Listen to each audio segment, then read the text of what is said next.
Let's make some lobster mac and cheese.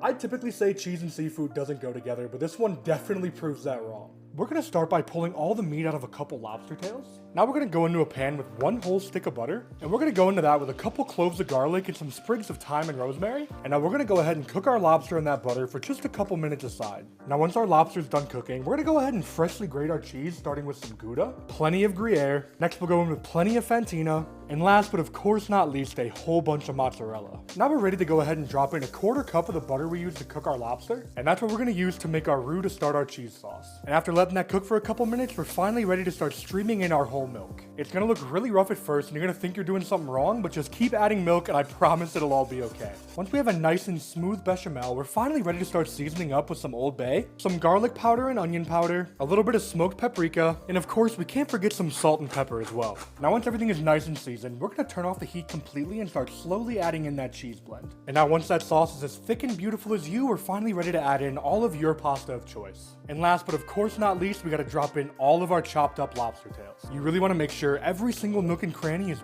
beautifully coated in that sauce. Now we're finally ready to go ahead and add all that to an oven-safe dish. We're gonna toss on another layer of cheese right on top, and this is gonna go into a 375-degree oven. And after about 20 minutes, we're gonna go ahead and toss this back in under the broiler.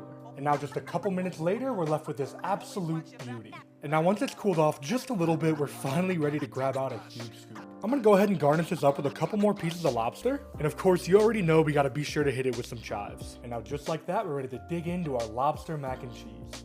All right, cheers everybody.